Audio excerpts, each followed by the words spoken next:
Hello, I'm Fred Amazon, and I'm here to introduce you to the latest Amazon product from Amazon. It's called Amazon Luna, and it's here to revolutionize the way that you experience video games through the power of Amazon. Now you may be wondering, what is Amazon Luna, and what does it mean for you? Well, what it means is that you can now enjoy the experience of playing video games while also paying Amazon more money than you probably already do. You see, all you need to experience Amazon Luna is a smartphone, web browser, or Amazon device which you can buy directly from Amazon.com or other retailers, but you should buy them from Amazon.com. With the use of a Bluetooth controller or mouse and keyboard, you can experience stuttery, laggy gameplay thanks to our amazing cloud servers here at Amazon. You can select these games from a number of different bundles. We've got a bundle for kids, we've got a bundle for annoying 35-year-old white men, we've got a bundle for lonely people that will never have enough friends to play any of these games with, we've got a bundle for the everyman, we've got a bundle for stupid idiots that won't pay us more money,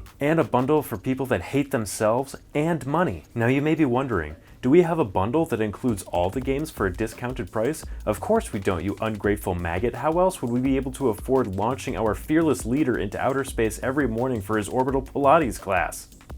What's that? Okay, great.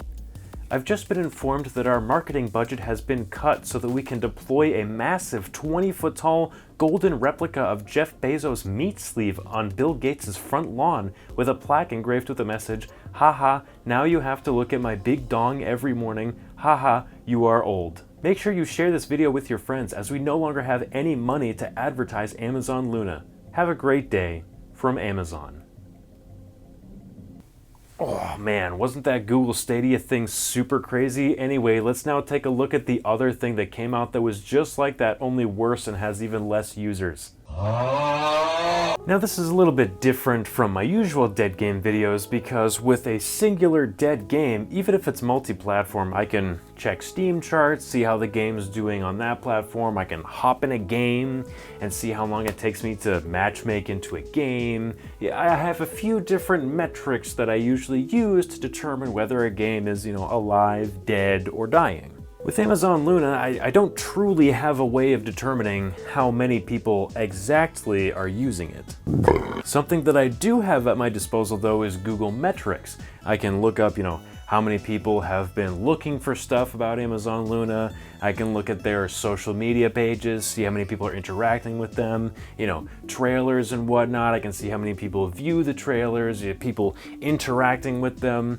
There's a few different things that I could use to sort of kind of determine if it's dead or not.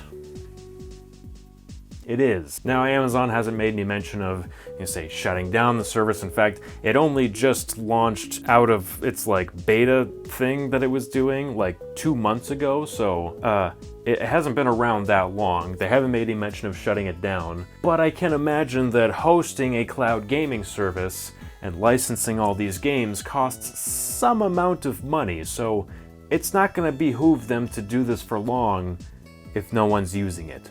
Let's talk a little bit about the history of Amazon Luna though, because I'm sure there's plenty of you that probably don't even know it exists, or just think I'm talking about Google Stadia. Now, like any astute observer of things, the first thing I did was go on the Wikipedia page for Amazon Luna, and much to my surprise, not counting references, the entry doesn't even take up half of a screen worth of text. Red flag. Amazon Luna was announced on September 24th, 2020, and went into early access about a month later on October 20th. You could sign up for an invite to join the service, so it wasn't like an exclusive thing. You just had to send in your email and then you could get in. Not all that different from just signing up for it. I guess their method was a sort of strike while the iron's hot sort of operation, release the trailer, bunch of people see it, bam, you can get into it right now. Seems like it makes sense, right? So I got curious, right? I went to their YouTube channel to see just how many people saw this thing when it was announced. Who was in at ground zero? Who was exposed to this thing when it became a thing? Lo and behold, there's 2 videos that came out the 24th and the 25th. They've both got a pretty similar amount of views here. One's got 2.4, one's got 2.6, and then the most recent one, when it launched, has 2.4 again. Curious how they're all so similar. I took a little stroll over to Social Blade, which, in case you weren't aware, is a website that shows you the views and followers and subscribers and stuff of different YouTube accounts, Instagram accounts, stuff like that. And it shows you about when they got those things, right? So these two videos were uploaded on the 24th and 25th. And as you can see on Social Blade, for the first, I don't know, month and a half, they got like a few thousand views per week. And then all of a sudden, in 3 weeks, they got all their views. All of them. After the service went live, mind you. Trailers came out the 24th. Service went live on the 20th. And then a couple weeks later, all of a sudden, this big boost in views. In such a short time frame, too.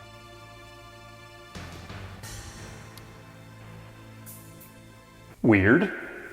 And then something else very disturbing when I went on these videos. Now, for example, the biggest video on my channel is my Outriders is Dead video. It's got 31,000 views and about 480 likes. Now, the Amazon Luna trailer has 2.4 million views and just over 500 likes.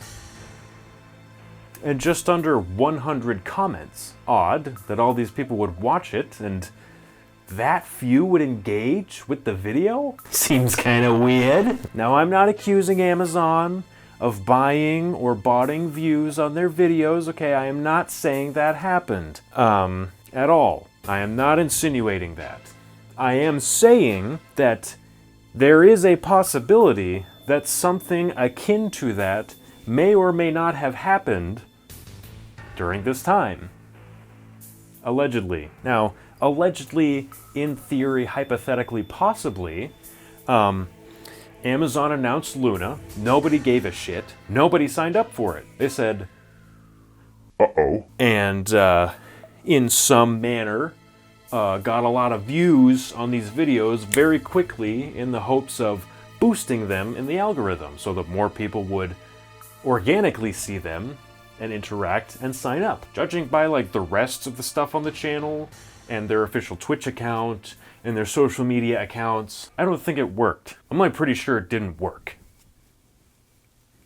Allegedly. Now, I will say the newer trailer for when the service fully launched, the views were spread out more. They were spread out kind of evenly.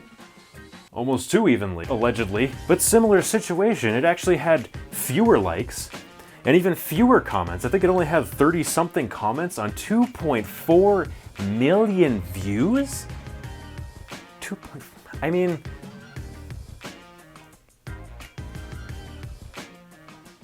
it's weird, right? Again, all theories. I'm not saying that anything happened. I'm not accusing Amazon of anything. I'm simply saying that these are things that on planet Earth around this time possibly could have happened.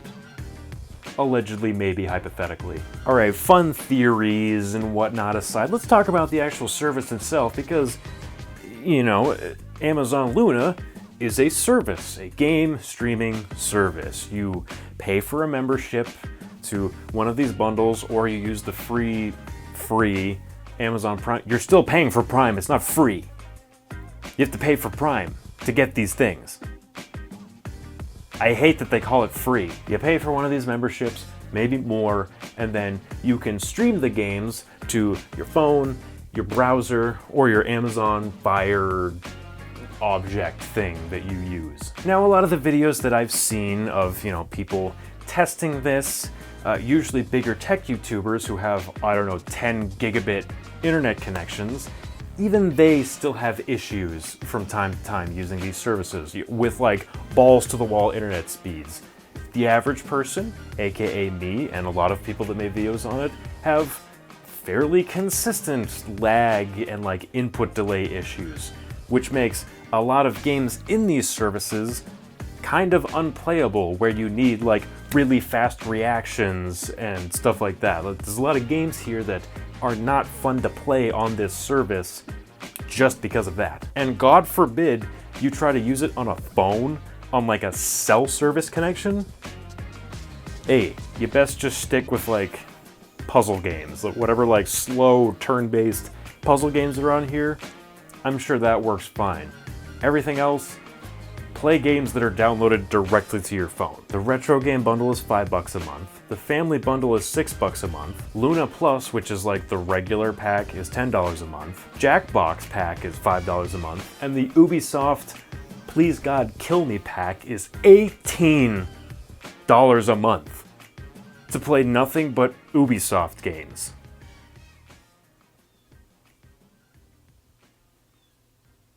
There's no bundle that has all of the games in it for like a discounted price though, which is very strange to me. I don't know why they would do that. Like, you'd think that would be like an option because obviously something like this is not gonna have a lot of buyers, like right off the bat. So you'd think you'd have some kind of like incentive, some kind of discount get everything pack, but do I know. Now here's where I try to figure out the target audience for Amazon Luna, or really game streaming services in general, you know, like Stadia. Somebody who never wanted to play video games until these things came out, and then they wanted to play video games. Specifically this way. I guess that's the target audience? I mean, there's already plenty of games that I could play on my phone that I don't need this service for, that are free. If I was already into video games when these things came out, I laugh, because why the fuck would I want these things if I've already got any gaming console, any of them, especially a Switch, which is portable. Like, I don't know who wasn't into video games and then saw this trailer and all of a sudden decided that they wanted to get into the medium and invest in it in like the worst way possible. Now, if you wake up every morning, you brew your coffee, and you jump on Amazon Luna on your Fire TV stick or whatever, that's cool, man. I'm not really making fun of you. I'm making fun of the biggest company on planet Earth. Not you. With the lack of buzz and talk around Amazon Luna, the peculiar way in which they gain views on their videos, and the other services that frankly just beat this out like Xbox Game Pass, I have to wonder how long this is going to last. At the very least, it's not like Stadia where you have to buy the games that you play on it. I know that there's like rotating free games on Stadia, but like a lot of them you have to buy to not own them. At some point they're gonna have to pull like a Bethesda launcher thing and merge with Steam or something, you know, so that like you can have a method of playing your games when Stadia shuts down, because it will, and so will Luna. Now the controller, though I didn't buy it, but from the reviews that I've seen, the controller's decent, you know, it's comfortable, the buttons work. These days, is there much more you can ask for? It's like a basic gamepad, you know, it's like the things you see at Target for like 25 bucks, except it's wireless. And it's purple, so purple enthusiasts, get on it. Thank you guys so much for watching, and I hope you appreciated this dead game streaming service thing that I did.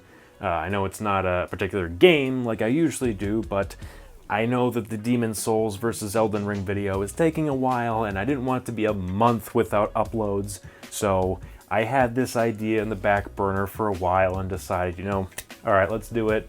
Let's break it out. You know, thought about doing Stadia, but I saw how bad Luna was doing, and I figured it was more worthy of the dead moniker than Stadia is for the moment.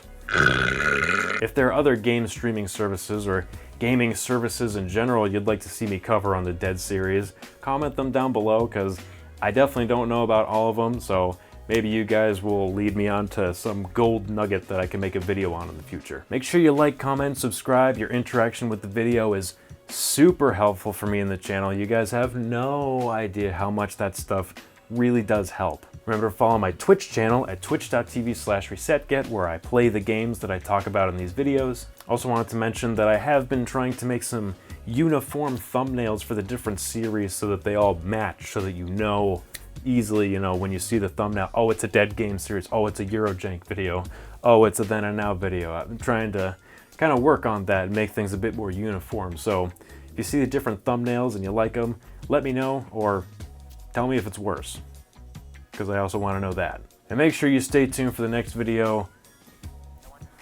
It's the Demon Souls versus Elden Ring video. You guys already knew that. Bye.